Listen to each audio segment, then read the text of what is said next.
Salve, acelerados! Bem-vindos a mais um 0 a 100, o podcast do Acelerado. Já deixa aquele seu like maroto, porque hoje vamos falar de automobilismo e do mundo virtual, Mococa. Por que do mundo virtual? Você sabe o que quer dizer virtual na tradução literal? Não. Virtual é a projeção do real, a projeção daquilo que vai acontecer. Então, temos aqui na nossa mesa aquele que, assim, a não ser que... entendi onde você quer chegar. Você gostou da minha introdução, né? Entendi. Uma hecatombe, algo aconteça, é o campeão da Fórmula 3, da FIA Fórmula 3, o Gabriel Bortoleto. Tudo bem, Gabriel? Tudo ótimo, muito obrigado pelo convite, estou muito feliz de estar participando aqui hoje. E o brother mais velho, Enzo Bortoleto também, ex-piloto, chefe de equipe, chefe de empresa, pai de 2, que eu sabia que você tinha um, agora fiquei sabendo que você tem 2, e queria saber como é que você arruma tempo para fazer tudo isso, Enzo. Tudo tranquilo com você? Boa, tudo bem. Obrigado aí, pessoal, o convite e a recepção, obrigado a todo mundo que está acompanhando aí.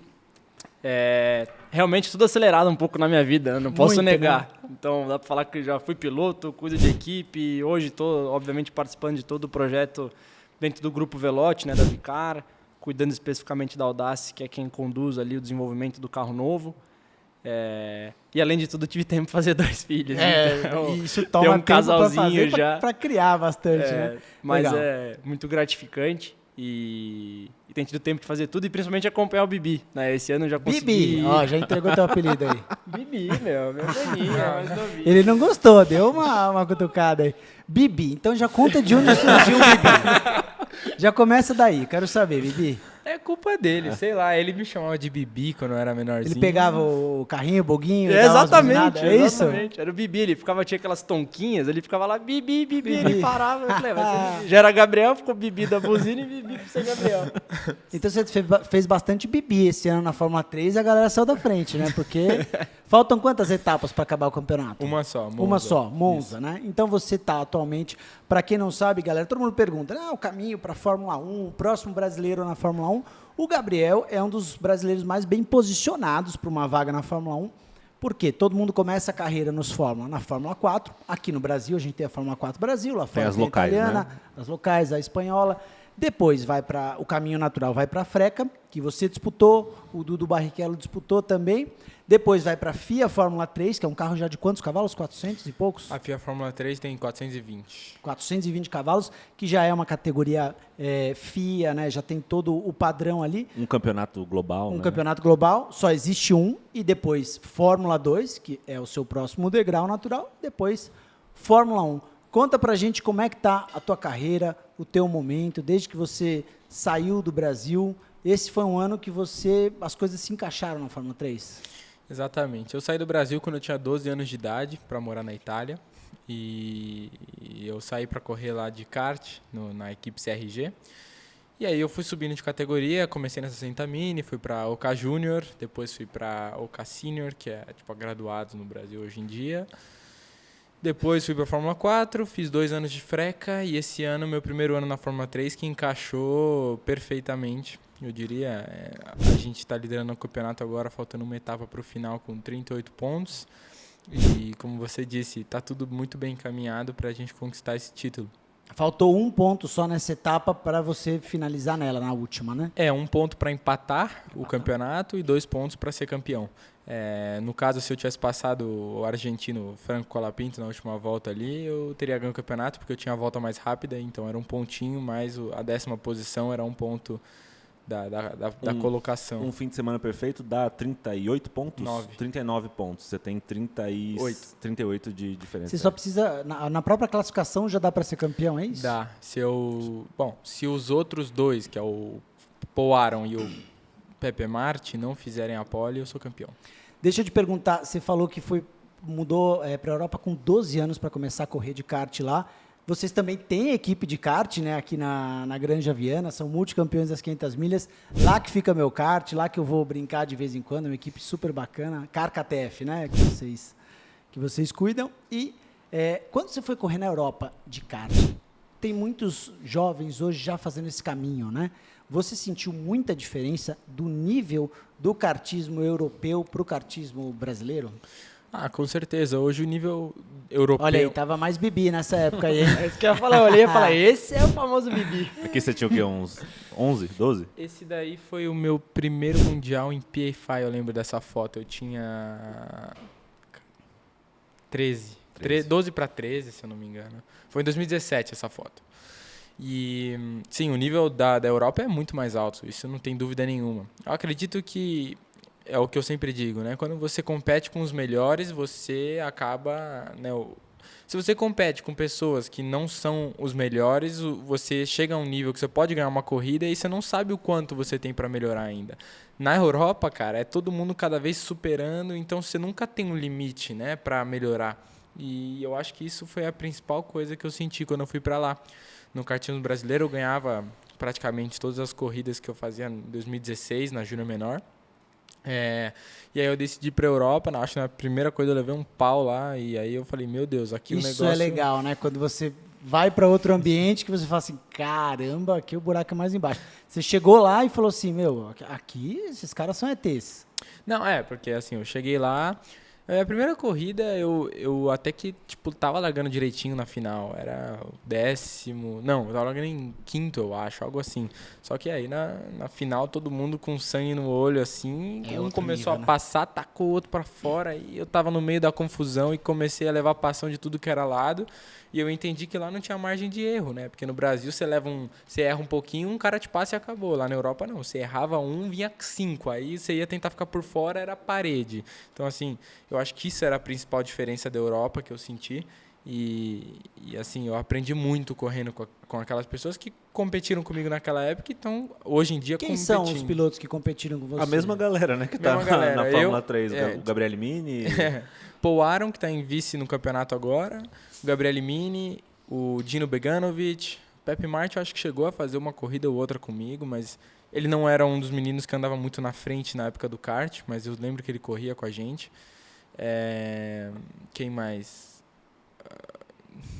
Tem um pessoal que também tá na Fórmula 2 hoje, né? O próprio Hadjar, que está na Fórmula 2, o Jack Crawford, Oliver Bierman. Todos esses meninos acabaram uma geração muito parecida, né? E você chegou a ver, por exemplo, o Sargent andando? Esses caras estão na Fórmula 1 hoje, quando você estava nas categorias menores, eles de graduados? Não no kart, mas sim no Fórmula. Quando eu fiz o meu ano de Fórmula 4, na Prema, eu tava lá e o Sargent... Fórmula 4 italiana. Seu primeiro ano fora do kart foi Fórmula 4 italiana. Exato. Eu só fiz o campeonato italiano aquele ano. E tava o Sargent na Fórmula 3, junto com o Piastri. E o outro piloto, eu não lembro quem era. Acho que era o Rasmussen, eu não lembro. Mas era o de pilotos de Fórmula 1 hoje em dia, era o Piastri e o Logan Sargent.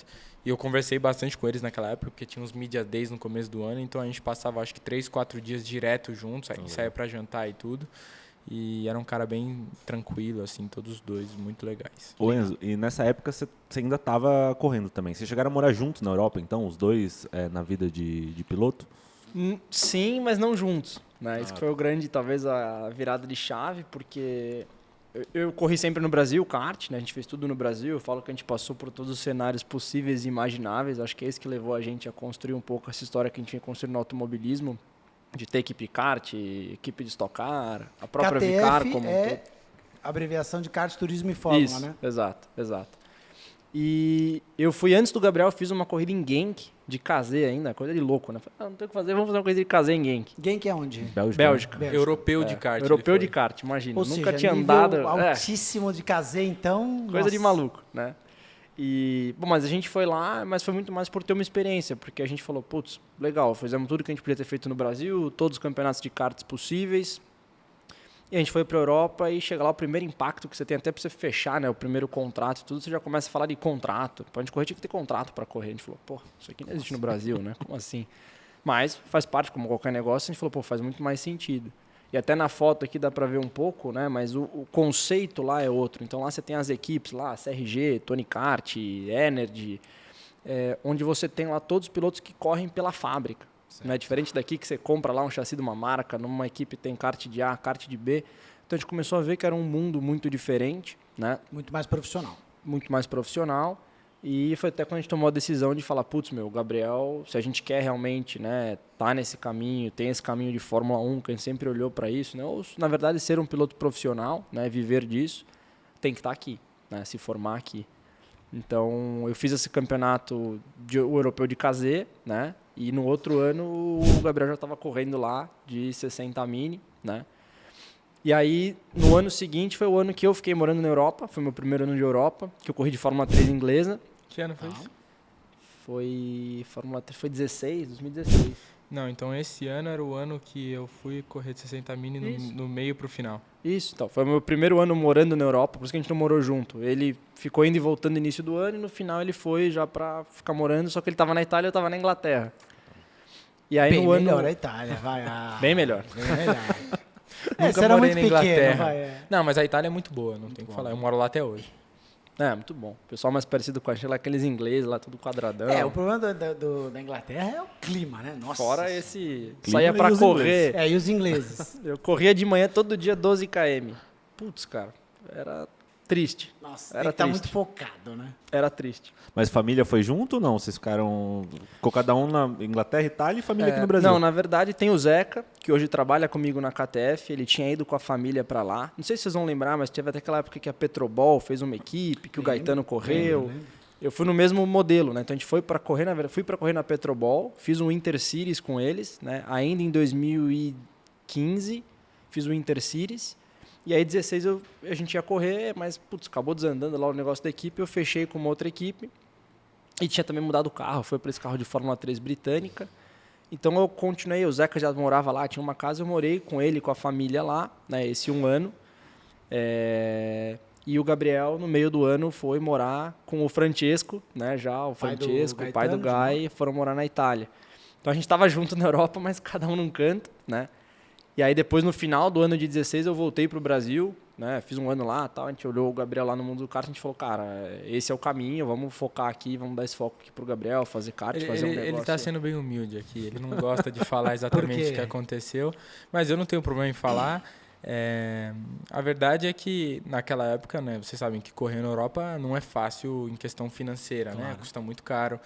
E, pô, manter 2 filhos correndo na Europa, um de Fórmula e o outro indo para as categorias de kart, não era fácil para a família na época, né? Então, a gente não tinha as condições, eu acredito, de manter 2 pilotos correndo ao mesmo tempo na Europa. E foi uma decisão dele, e que é muito impressionante para mim até hoje, porque, pô, era um garoto de, sei lá, 18 anos de idade. 18, cara? Não tão velho assim. Eu tinha Não sei 12. como eu rodei murcho, mas peraí, né? Não é pra Não, tanto. pô, eu tinha 12, Não, você tinha quando era 18. 11. Não, Eu fui, imagina. eu tinha 12.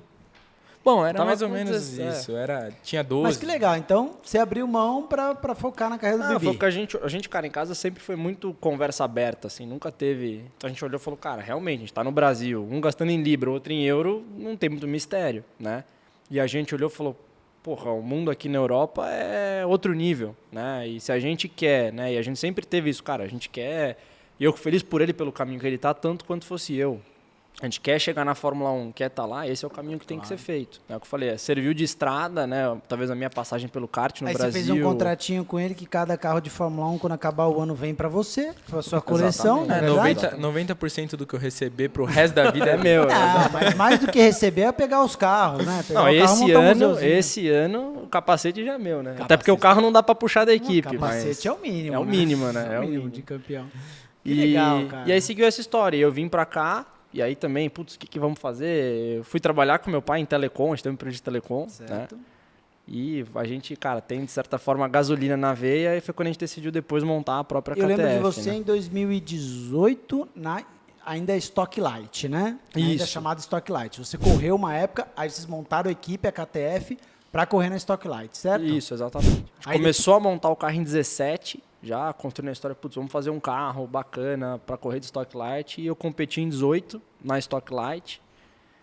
Durante o ano de 18 a gente montou um segundo carro, performou super bem, a gente pegou um piloto que não tinha muita experiência, ele performou super bem com a gente, né? Era o Vini, o Marjota. O Vini Marjota. Então, lá. puta, ele andava super para trás e a gente trouxe ele, o João que trabalha comigo começou a focar, dados, telemetria, vídeo, e o cara que, puta, andava para trás de 15º, terminou o ano com a gente com 2 pódios. A gente falou, pô, a gente tem um poder muito grande na mão de formar as pessoas, de capacitar, né? E eu comecei a olhar já como um negócio, falei, pô, E aí legal. veio todo o projeto da sede que vocês têm da KTF Sim. e da entrada na Stock. Exato. Quando é que a KTF entrou como equipe na Stock? Em 19. Já em No 19. ano seguinte já, né? Quando E a aí gente você não constru- estava guiando, aí você foi como Exato. um chefe de equipe. Exato. Na verdade, quando eu fiz em 19, a gente trouxe o Vini, fez uma super entrega, a gente começou também, já estava desenhando sede e tal, eu falei, cara, eu preciso tomar uma decisão, né? Lógico que o filho influenciou, não vou mentir.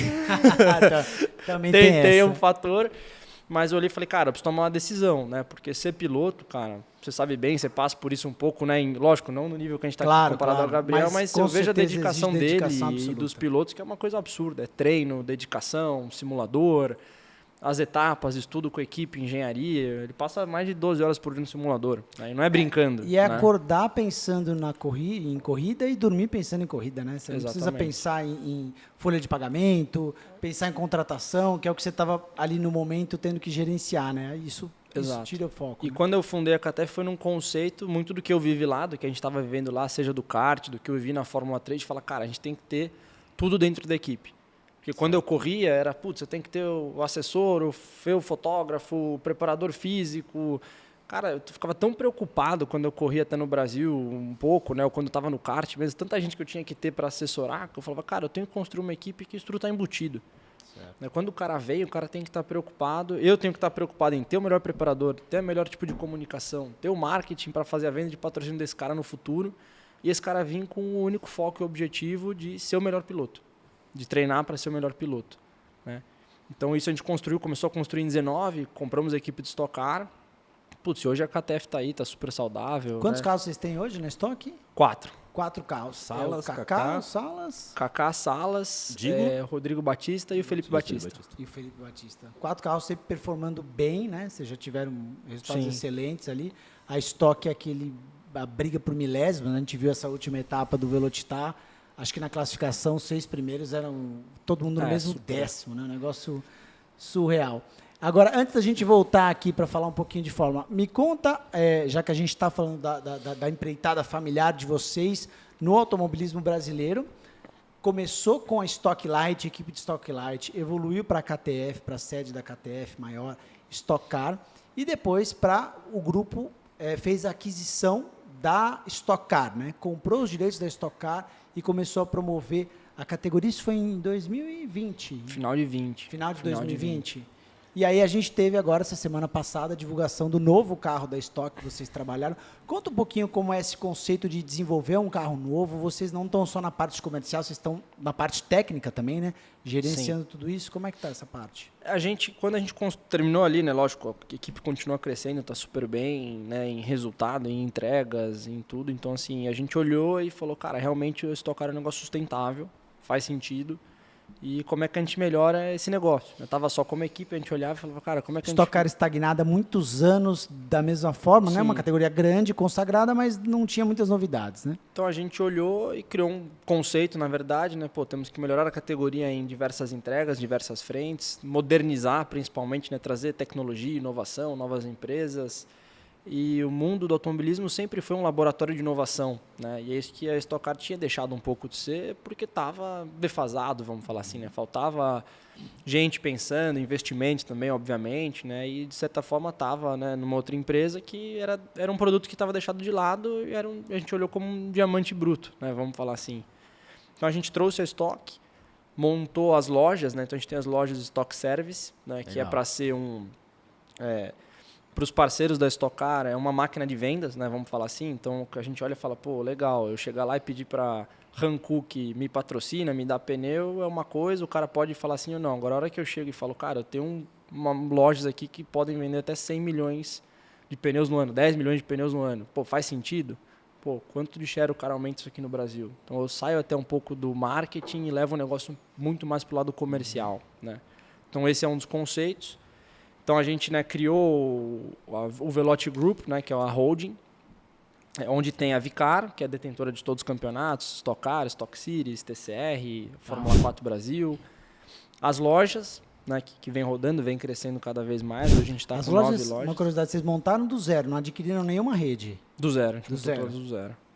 E agora, a mais nova empresa, que até que eu cuido mais diretamente, que é a Audace, que é toda a parte de inovação e tecnologia. Então, toda a parte hoje que você já foi lá na Stock Car, Sim. do cadastro, do acesso, a credencial, facial, monitoramento, cronometragem, tudo isso a gente que desenvolveu, né, ou melhorou. E agora a grande novidade, que é o carro novo, né, que a gente vem trabalhando já há um tempo com um conceito novo, né, um conceito de montadora. Então a Audace vai ser uma montadora e a gente buscou os melhores fornecedores nos seus segmentos, né? Então quem que é o melhor cara de usinagem, quem que é o melhor cara de compósito, quem que é o melhor cara de motores.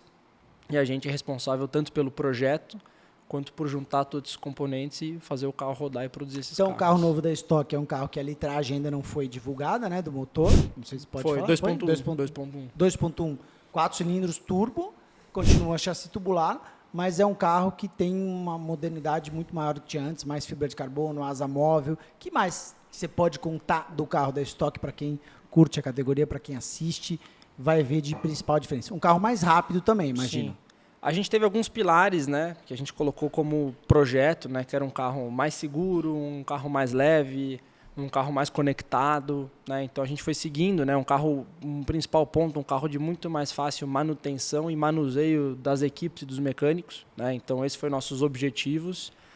E acho que até pelo que foi o lançamento agora todo mundo viu, gostou do que viu e viu que a gente cumpriu de certa forma, né, essa agenda. Então é um carro, o primeiro ponto acho que mais importante é mais leve, o que facilita a manutenção, desgasta menos pneu e uma série de benefícios, né? É um carro que está aproximadamente 250 quilos mais leve. Um motor mais tecnológico, né? Quando a gente olha hoje para as montadoras, para tudo, a gente E o fala em ronco, 4 o ronco, cilindros. que os haters estão bravos que não vai ter V8, mas eu falei assim, calma galera, eu não estou por dentro do projeto, mas o projeto é feito por racers, eles não são, né, não são de fora do mercado, então eles sabem como o ronco é importante, como é legal chegar no autódromo e ter tudo aquilo. Eu imagino que dentro do projeto isso tenha sido contemplado também. Eu não posso negar, quando a gente falou e tinha um target de ser 4 cilindros, né? Eu já falei, nossa senhora, o ronco, pelo amor de Deus. Mas a gente juntou a equipe e falou, galera, a gente tem que fazer, não sei, uma geometria, eu não sou engenheiro, mas tem que ter alguma geometria de escapamento, cálculo de motor, alguma coisa que realmente seja um barulho prazeroso, né? Não é para ser aquela coisa alarmante, né? Que é até desagradável ficar no local, mas tem que ser uma coisa ainda prazerosa, que é quando você escuta lá um barulho de um V8 e outro, putz, legal. Então, e quando ligou o carro pela primeira vez, a gente funcionou, eu falei, pô, acertamos. Entendi. Acertamos. Então, Cumpriu essa caixinha. cumpri uma caixinha. Então, assim, a gente vai divulgar já barulho, a gente até vai fazer uma coisa mais bacana de gravar, com o microfone mais perto do escapamento, divulgar com algumas imagens externas. Mas o que eu posso segurar é que ficou um barulho realmente legal. Assim, Quero né? saber Ficou quando bem. nós vamos poder testar esse carro da Stock em primeira mão. Nós né, não, Mocó? você, né? Para as equipes todas arrancarem o cabelo e olharem o acelerados testando o carro antes. Depois você me fala, depois que a gente acabar a assina aqui o gravação. contrato, Depois a gente assina esse contrato assim como não. Mas legal, cara, parabéns. Eu tenho acompanhado muito projeto. Acho que o automobilismo brasileiro precisa disso. O que vocês estão fazendo é muito legal. E o que eu falei é fato. Vocês são racers, né? A família é envolvida. Vocês têm o Gabriel lá fora, você tem essa sua carreira também. Então, não está sendo feito por um fundo de investimentos que contratou um engenheiro. A gente que entende do Está sendo assunto, feito né? por gente que entende do assunto. Então, vocês que curtem a Stock Car, pode esperar que vai ter coisa muito boa aí. Você não guiou esse carro ainda, né? Nem pode. Não andei. Eu não cheguei a andar, né? Não, novo não. Não. Você andou no estoque atual já, você fez coisa de duplas com o Não, Guy. sim, o estoque atual eu andei com o Gaetano de Mauro. E O que andei você de acha do light estocão também. em comparação ao Fórmula? É lento? Não, o estoque atual é horrível. Não, é péssimo. Ferrou já. Não, é ótima a sua posição. É ruim de guiar o carro. Não. Muito piloto Não, eu vou fala falar, isso, já mas que não ele falou- publicamente. É que ele não é Não, piloto cara, de estoque, ele pode falar. Não, Não, mas a eu acho que gente qualquer chamou ele- qualquer piloto de estoque hoje, por isso também que a gente está fazendo um carro novo. É para Perfeito. todos os pilotos que foram olhar o carro novo lá no Velocitar, olharam o carro novo e falaram: "Meu Deus, eu quero muito guiar esse carro Tô com quanto tesão antes". de guiar. Mas eu andei de stock car, eu não gostei, cara. Muito barca, né? Muito pesado. Não, foi engraçado. Na verdade, o Guy chamou ele, legal, fizemos um agito, foi super legal. Primeira saída dele, eu tava até no rádio, né? Falei, meu irmão, deixa eu controlar, que eu já conheço, né, o termômetro. Primeira saída, fez uma volta, ele... box. Aí eu falei, box, né? Eu fui engenheiro, falei, pergunta por que box, cara? Pra quê, né? Não, o Gabriel, mas... Não. Tem alguma coisa quebrada aqui, não é possível. não consigo relar no acelerador. Aí ele parou, a gente, bom, vamos ver, né? A galera olhou, tal, baixou já os dados, aí na primeira curva ali, o primeiro S, ele queria carregar, sei lá, era 8 km a mais do que o Gaetano já estava fazendo em outras etapas Aonde de você pneu andou? zero. Interlagos. Aí a gente falou, pô, Bi, menos, né? Segura. Você não tá de F4, F3. Aí a gente teve que fazer todo um trabalho, né? De certa forma, doutrinar, né, cara? Assim, o Stock Car tem uma Tem que trocar o particularidade chip, né? de guiar, Não tem- né, cara? Você acho que já falou com vários pilotos, sabe, cara, é Sim. outro bicho pra guiar. E aí, mas ele pegou super rápido, a gente conversou ali, ele foi, no treino já tava up to the pace, assim, com todo mundo e...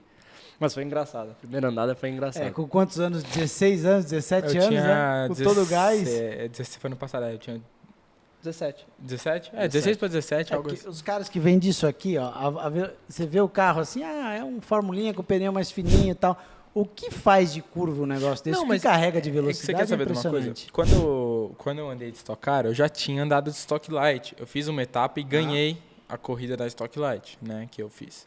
E assim, era um carro prazeroso de andar, entendeu? O pneu era legal, eu conseguia, me divertir andando. Só que o Stock Car, comparado ao Light, não é tão legal quanto o Light. Eu não sei porquê, se é mais pesado. Não faço ele. Acho que é o peso, né? Um carro de 1.400 Mas quilos, assim, fala.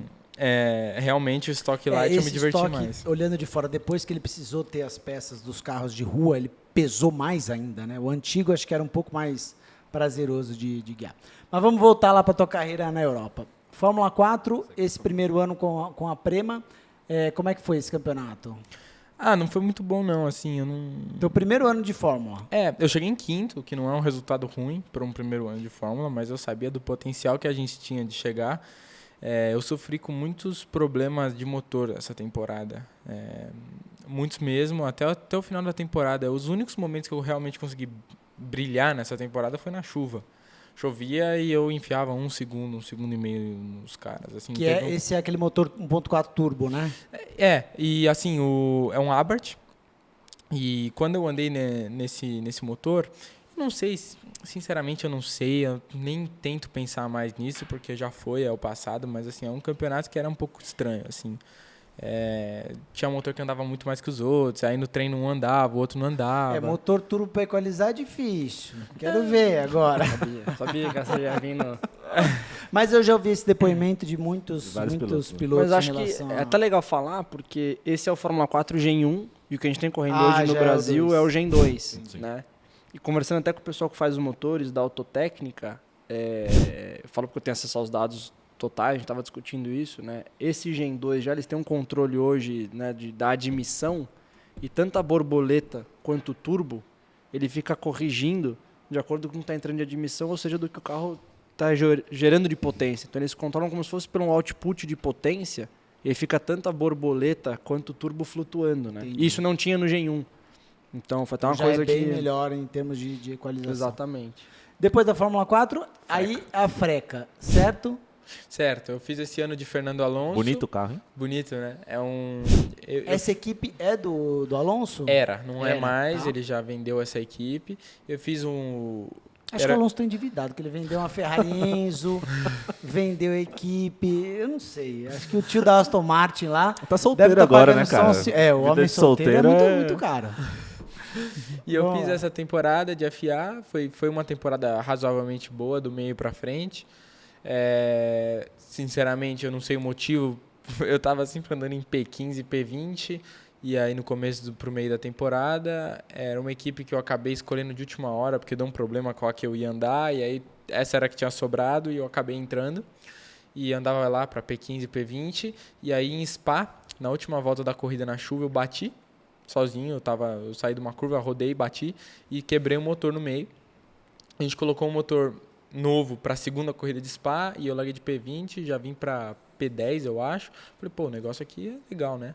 E aí na etapa seguinte, o Red Bull Ring, eu fui P2 no quali e depois daquela etapa para frente, Esse teu primeiro ano. esse foi o meu primeiro ano. Aí E você eu, fez o segundo ano. aí eu nunca cheguei para trás do top 5 ali. No teu segundo ano foi com qual equipe? Na R-Race. R-Race. R-Race é uma equipe francesa.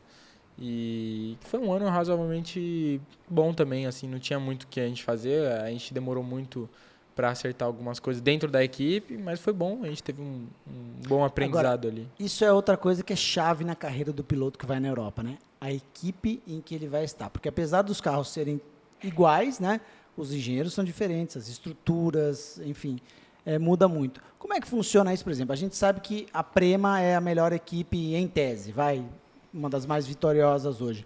Não basta apenas você chegar lá com a verba. Você tem que ter também um currículo, porque tem uma fila de pilotos querendo ser aceito pelas melhores equipes. Isso pesa muito hoje É que também tem escolha. os pilotos de academia, né? Então, imagino que tem um assento reservado, por exemplo, a Prema tem a ligação com a Ferrari. Então, Com certeza. quem tem uma academia Ferrari deve ter uma vantagem na hora de escolher esse assento aí. Não só da Ferrari, viu? Assim, se você é de academia, normalmente você consegue já um assento em praticamente qualquer equipe que você quer. Porque primeiro, para você ser de uma academia, a não ser que você seja um piloto pagante de academia, a maioria tem bastante piloto que é assim, mas a maioria da minha geração não é. Então, assim, o pessoal sempre conseguia assento na Prema, nas melhores equipes que tinham nessas categorias. E eu nunca fiz parte de nenhuma academia, sempre consegui pelos resultados que eu obtive durante as categorias de Fórmula. E sempre foi assim, eu sempre consegui estar em equipes ali, top 5, top 3 no campeonato. E esse ano eu tive a oportunidade de estar numa das... Eu diria na top 2, ano passado, saindo da temporada, eles saíram ganhando as últimas 3 etapas do ano, então mostraram que eles realmente eram uma das Isso que eu ia te melhores. perguntar, Gabriel, porque a Prema é a líder, né, do campeonato ainda. No começo do ano, vocês tinham, porque assim, a sua performance, tanto de constância, acho que talvez, desde que virou Fórmula 3 FIA, é o campeonato mais dominante que já teve lá, assim, de distância, de abrir a pontuação. Vou dar uma moral, ele virou o Verstappen da Fórmula 3 FIA.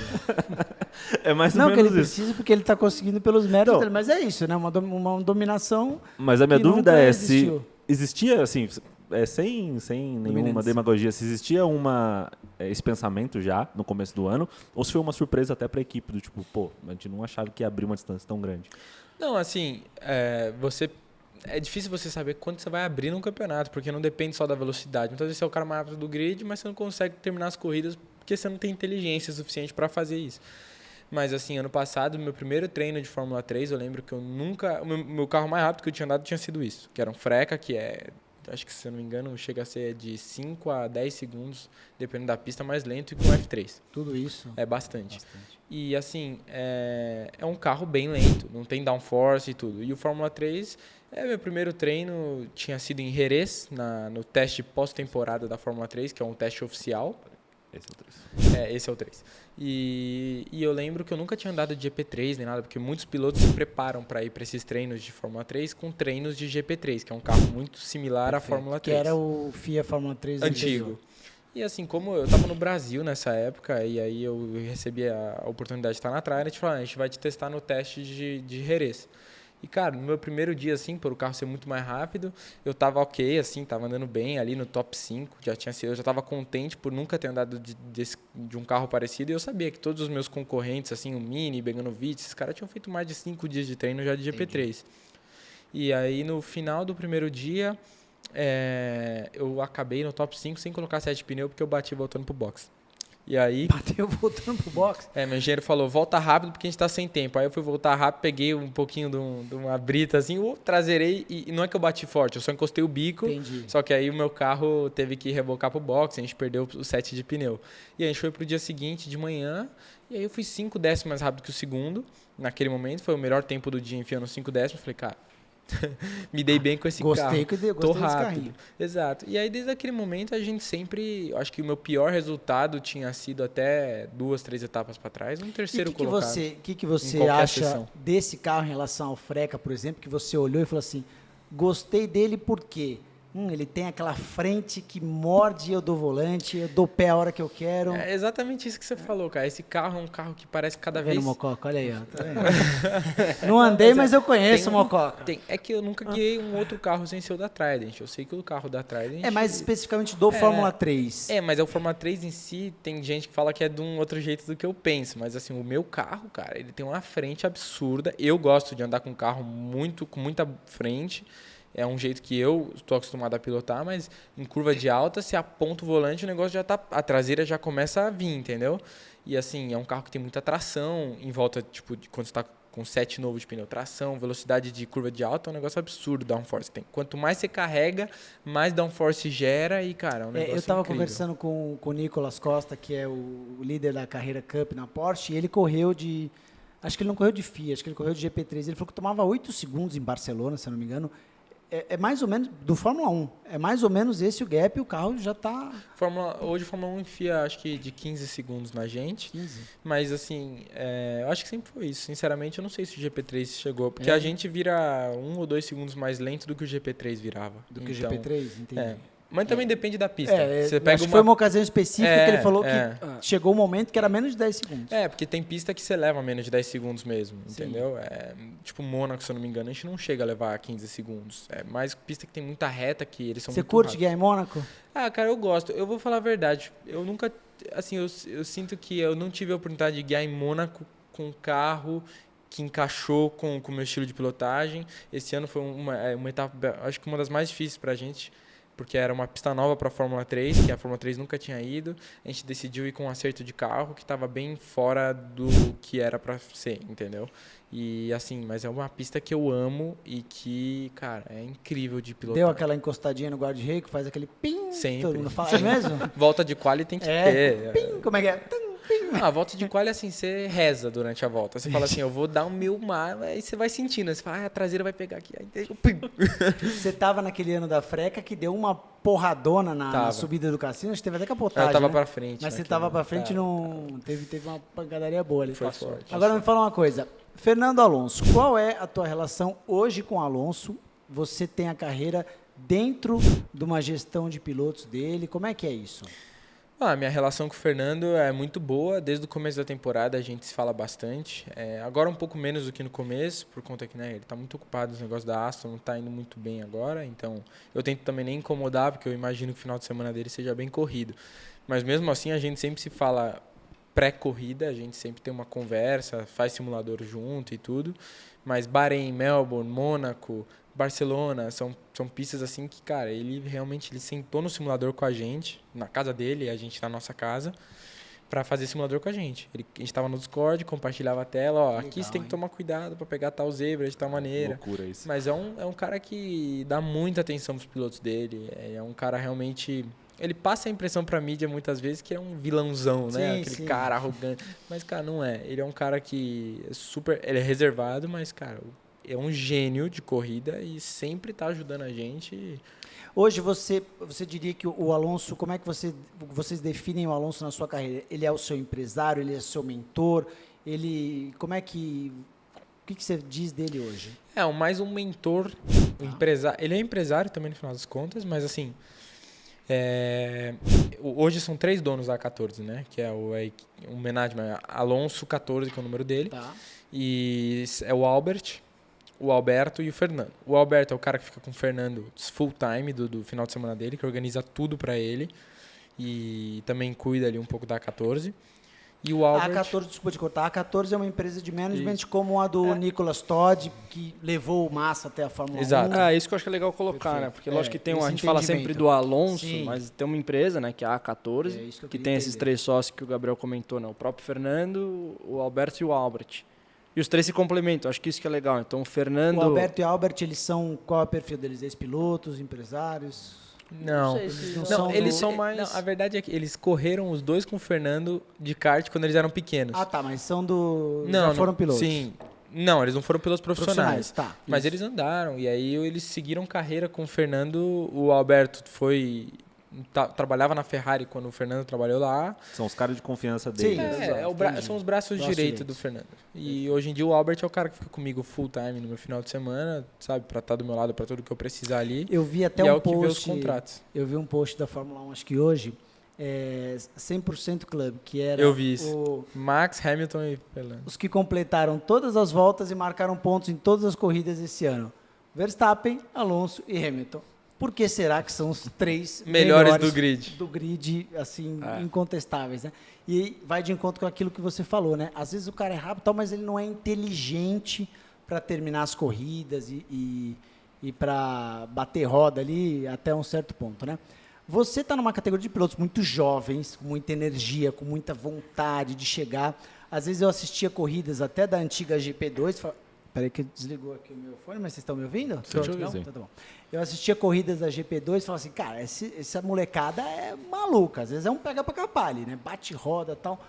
Como é que você se concentra para, ao mesmo tempo, fazer a volta rápida, não aproveitar o seu ponto de ultrapassagem, mas tendo ali na cabeça, eu preciso terminar as corridas? É um desafio grande no meio dessa molecada, né? Cara, eu vou te falar que assim, é lógico que é um desafio, mas eu me acostumei a fazer isso nessa temporada. Eu sou um cara que eu gosto bastante de estudar temporadas anteriores antes de entrar numa categoria. Né? Então eu estudei anos e anos anteriores da Fórmula 3, óbvio.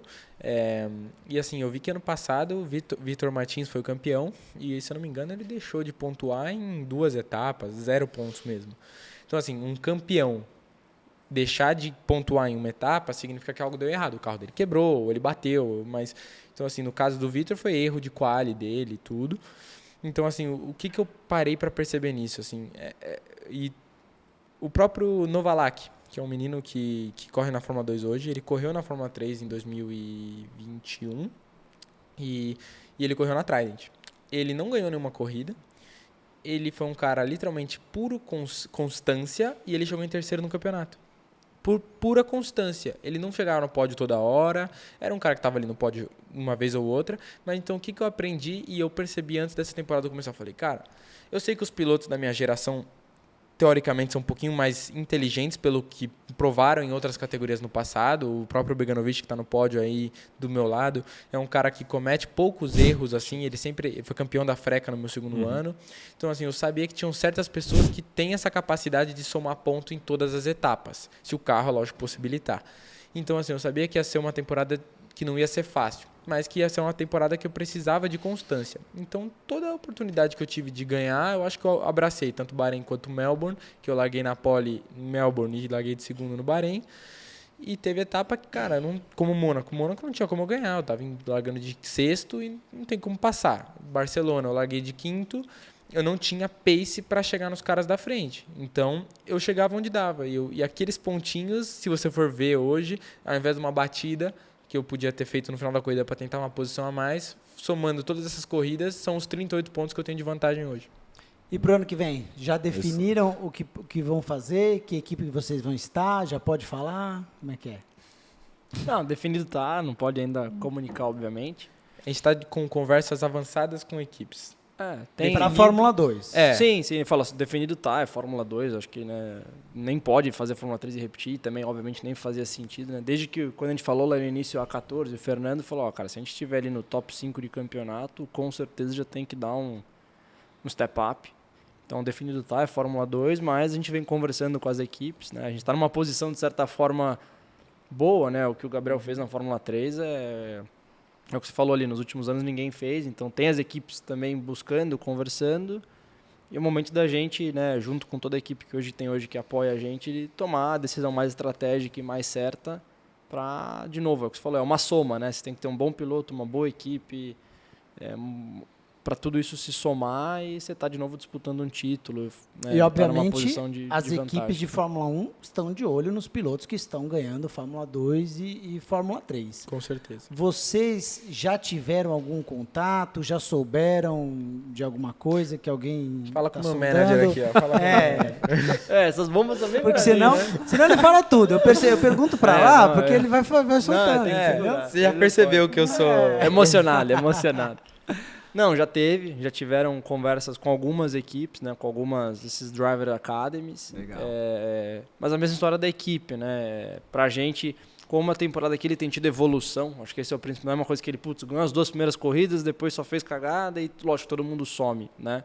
Acho que os caras viram e o que todo mundo busca, né? Falo porque eu tenho equipe e posso dizer isso com propriedade, né? Um piloto que seja constante, inteligente, né? A hora que, cara, tô em sexto, eu tenho que ficar aqui porque não adianta eu querer ganhar todas. Não gaste dinheiro batendo carro, né? Tu tem que saber. Hoje isso é o principal, né? O principal vencedor, eu falo, é o cara que sabe perder. Né? Você tem que saber a hora de perder. Então, acho que o Bibi demonstrou isso, vamos falar assim. Então já tem algumas conversas, mas, cara, de novo, a gente não tem pressa, né?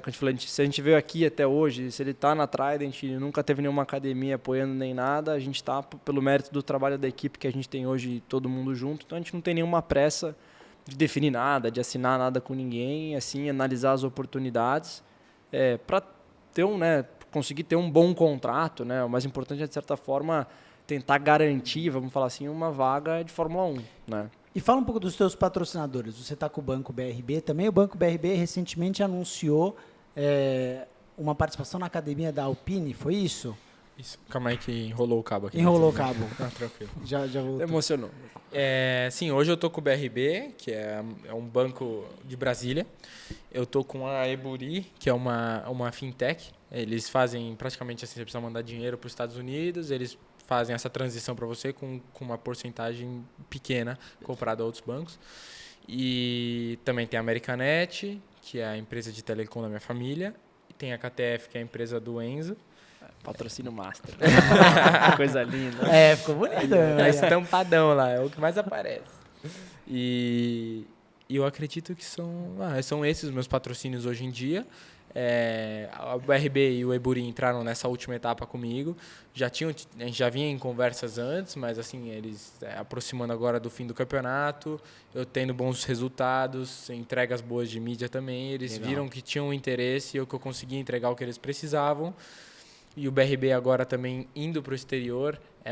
Hoje é o maior banco brasileiro apoiando... Não é o maior banco brasileiro, mas ele é o maior que apoia o automobilismo, né? Você vê que ele está em tudo que é lugar. Sim. É kart, é estoque, é Fórmula 4, TCR, tudo eles estão influenciando. Eles nicharam, né? Falaram, cara, o automobilismo tem que ser a nossa marca, né? Então, tanto lá na Stock, TCR...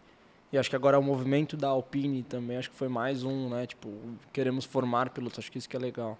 E automaticamente... Eu perdi um pouquinho o detalhe desse acordo do BRB com a Alpine. Como é eu tô por fora também. Vocês estão por dentro? Não, o BRB fechou com a Alpine fechou com a Alpine um patrocínio, perfeito. Patrocínio na Alpine e a academia, onde eu entendi, é uma academia que a BRB vai fazer de pilotos Alpine, que eles vão ter uns pilotos no Brasil que vão fazer parte dessa academia.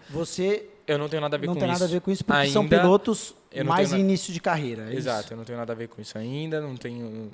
Porque quando foi anunciado... Isso que era a notícia legal, pilotos do Brasil, para pegar o pessoal que está saindo daqui e que está começando a trajetória que você já está bem mais avançado. Isso, eles estão hoje discutindo com a Alpine exatamente o modelo, mas como eles têm, né, o BRB Fórmula 4 Brasil, né, no Brasil Sim. O campeonato é BRB, a ideia, um dos pontos é fomentar esses pilotos, né, é um pouco o que a gente fez na raça, mas assim, ter um caminho, né, tipo, cara, faz Fórmula 4 Brasil e vai para fora, e aí eles estão junto com a Alpine, né, sei por alto as histórias, mas por estar perto de todo mundo, mas eles saem do Brasil e vão fazer lá fora um Fórmula 4 italiano ou um Freca, então tem essa decisão que é do BRB junto com a Alpine, mas a ideia é justamente para formar pilotos do Brasil, né, no Brasil e levar isso para fora. Você passa 12 horas no simulador por dia, cara, é isso mesmo que ele falou? É que depende do dia. No claro. Mínimo 8.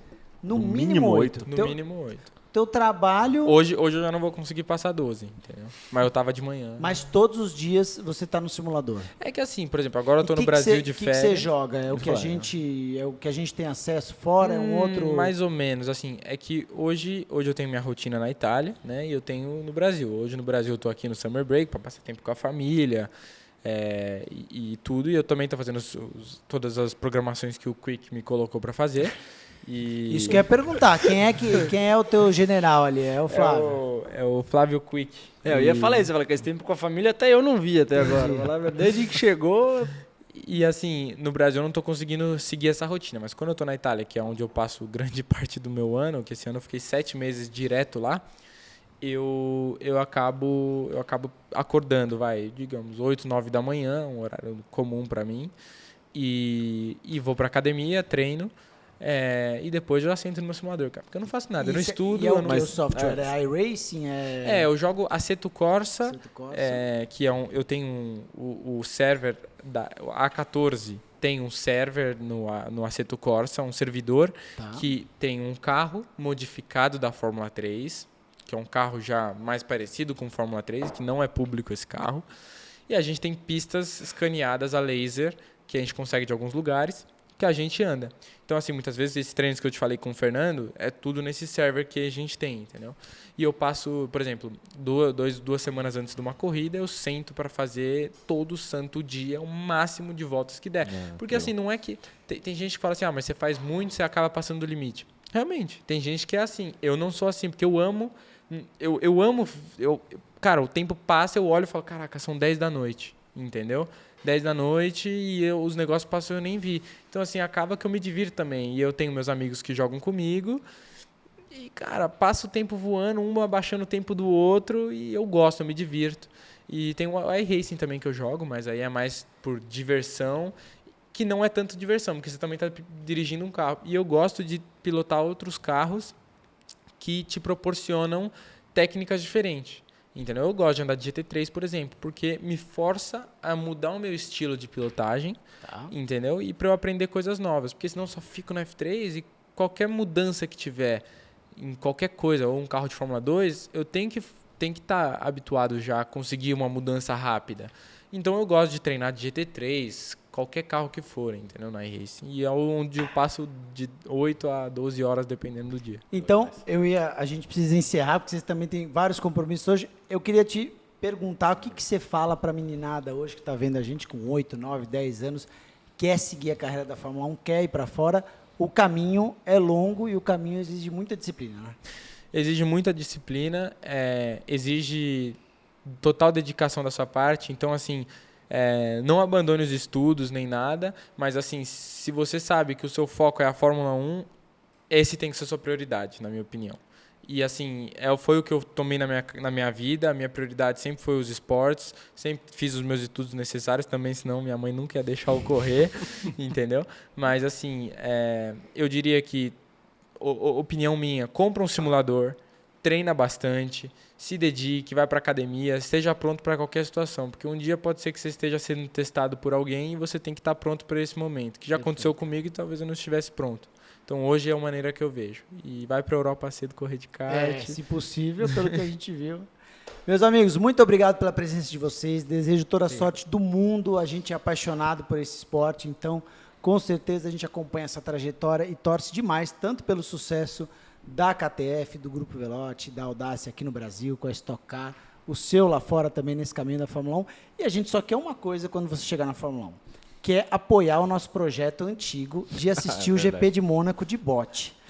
No meio dos iates, dos ricaços, a gente quer chegar lá de bote. De bote? De bote. De botezinho, sabe que é de motor de polpa? Então a gente só quer esse apoio logístico, né? A liberação. Você precisa que eu te empreste um bote? Não sei. Aí a gente vai ver como é como é que você vai ajudar. O bote é o de menos, tem que chegar lá. Se a polícia de Mônaco chegar e falar, não, tô com o Bortoleto. Nós precisamos de amigos na Fórmula 1. Então, se você chegar lá, você vai ser um amigo que vai ajudar. Se você não, quando você chegar lá, você vai ser um amigo que vai ajudar a gente a realizar esse projeto. Promessa, então. Promessa, olha aí, ó. Promessa é dívida. Ó, GP tá gravado, de Mônaco hein? de bote, já tem o Drugo no bote, já tem você, já tem gente muito parruda, Mococa. Isso vai sair rolar, no papel. vai rolar. Valeu demais, turma. Obrigado pela presença. Tamo junto. Boa sorte. Deixa aquele like maroto lá pra gente. E, é claro, sigam nas redes sociais o Gabriel, a KTF, o Enzo, todo mundo. A Audace tem Instagram? Como é que tá? Não, ainda não. A gente faz toda a comunicação pelo da Stock. Pelo da Stock. Então, obviamente, segue a Stock, segue a KTF, segue toda a turma aí. Valeu demais. Tamo junto. Até a próxima.